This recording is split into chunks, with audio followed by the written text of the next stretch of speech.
In this lesson, I'm going to explain how you can control audio volume and panning on a clip-by-clip basis using the Audio Clip Mixer. The Audio Clip Mixer is a new feature in the latest version of Premiere Pro.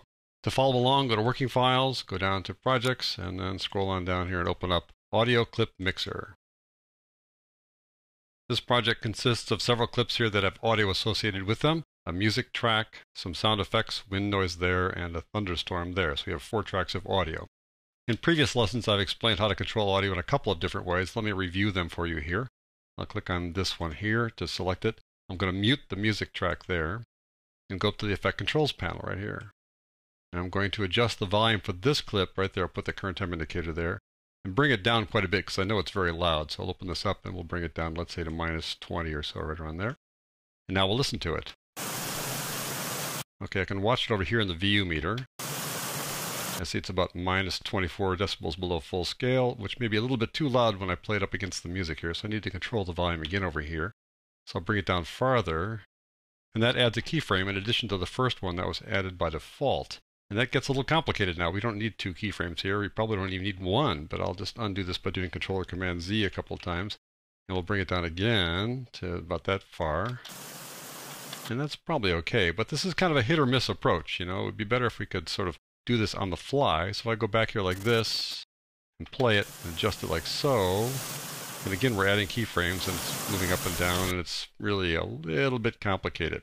So I'm going to reset this guy and get this thing back to 0 here, get rid of all those keyframes, and try a different approach. We'll do it down here in a clip here inside the timeline. To get a better look at that, I'm going to expand it by using my scroll wheel on my mouse here like so. This little white line there is the volume envelope, sometimes called the volume rubber band. I want to pull that one down before I play this because it's going to be kind of loud, so I'll pull that down here. You can see it showing up over here as well. That might be okay. A little too loud. I'll pull it down farther, but you can see it's tricky to get it exact here. If I hold on the control of the command key, it's a little bit more of a fine-tuned approach here, but again, it's hit or miss as you try it out like that. If I do it over time, let's see what happens. Go back like that. Really hard to nail it there. So it'd be easier if I could use some other control that was not quite so small like this, and I will do that in just a moment with the Audio Clip Mixer. So let's bring this guy back to the starting point by dragging it up like so. Of course, I can add keyframes to this and gradually increase the volume, for example. So to add keyframes, I just hold on the control of the command key and click on that to add a keyframe or 2. I could use the pen tool to do the same thing. I can drag this down like so and bring this guy down, and we can gradually increase the volume. Let's try that. That sort of straight line approach to audio fading up or down is not necessarily as organic as I'd like. So again, the Audio Clip Mixer can come to our rescue. So I'm going to undo that, Control or Command Z a couple of times to get rid of those guys. So let's take a look at this Audio Clip Mixer. It's right up here. It has these rectangles here that are controls for each track. Now we're not controlling this on a track-by-track basis. We're controlling this on a clip-by-clip basis. And you can tell that's happening because these 2 at the end here are grayed out. There are 4 tracks, but there are no clips currently under the current time indicator, so those guys are grayed out. If I move this over here for those clips to exist, then these guys suddenly light up, so we can control them there on a clip-by-clip basis. Let's go back to this one now. The model for this comes from the Audio Mixer. That was the mixer that came with previous versions of Premiere. You don't even see it here in the default view. We need to go to Window, Audio Track Mixer, as it's called now, to differentiate it from the Audio Clip Mixer. This is the Audio Track Mixer that controls on a track-by-track basis. You might have a whole bunch of clips here, but you're controlling the volume for the entire track, which is not a very exact way to do things if you got volume all over the map here. You notice how the volume level there is kind of medium.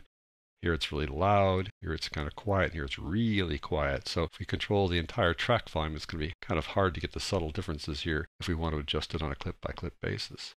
But anyway, this is the model for it, and the way you control keyframes here is using this little drop-down list here, latch, touch, or write. And these are sort of audio terms as opposed to video terms. It might be a little bit confusing, but they are the model for the Clip Mixer. So let's go back to the Clip Mixer now. But the Clip Mixer does not have latch, touch, or write. It just has keyframes. But the behavior here is like latch, touch, or write, and I'll show you what I mean in a second.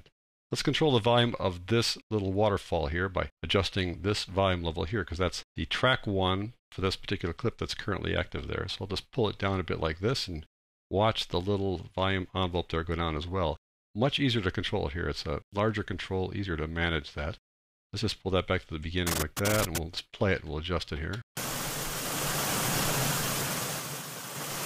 What's nice is that the VU meter is right there, so you can see your volume changes right here inside it. They happen to coincide with the slider, but that's just coincidence here. So I think that's a reasonable volume level there. Let's go to the first one here. When I go to the first one, watch what happens to this little slider. Boom, it suddenly jumps up because this slider relates to this clip, not to that clip.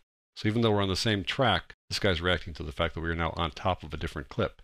Let's bring this guy down like that. You see the VU level there. Let's watch how it changes from one clip to the next.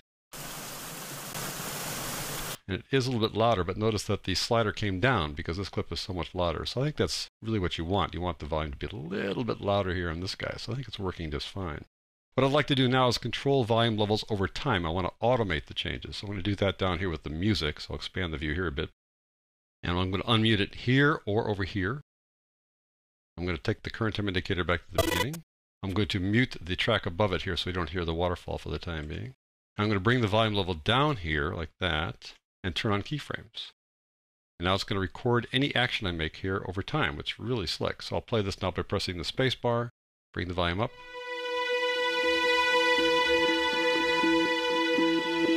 and stop. And you can see all those keyframes that were added there. I'll press the plus key a couple of times so you can see some of them. It's amazing, all those keyframes. It's a much more organic way to do a fade up or fade down. But the sort of fly in the ointment is that when you stop, the last keyframe automatically goes back to wherever you started, in this case to silence. Listen to how abrupt this is. Wow, do we really want that?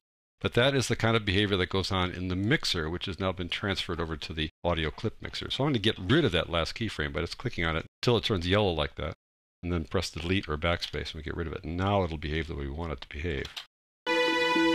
Just want to make sure you're aware of that. That behavior always happens when you stop. You always get that one extra keyframe that goes back to wherever you started, which is probably not what you want to have happen. So just be aware. You can always go down to that keyframe and delete it off the timeline like this, or off the clip in the timeline.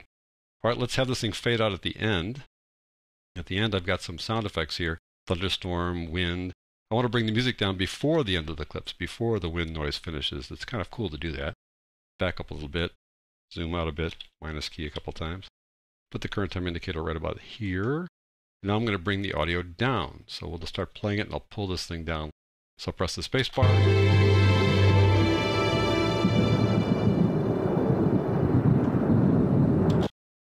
And notice the keyframes as we fade out, but also notice that extra one there that goes back to the original volume level.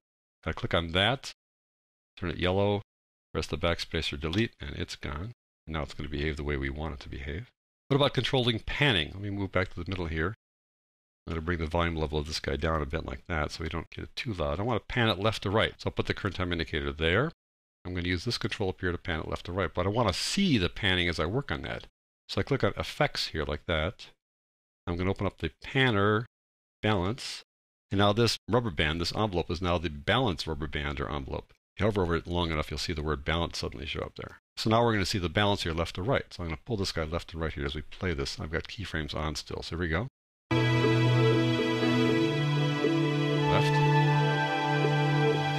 Right. Center. Back to the right. Now I'm going to stop. And there are all those keyframes. Left, right, center, back down to the right. And once again, it pops back to the starting point with this last keyframe. So I'm going to click on that to make it active. Press delete so that I keep it to the right, which is where I wanted it to end up. Like so. So there you go. That's how you can control volume levels and panning on a clip-by-clip basis using the Audio Clip Mixer.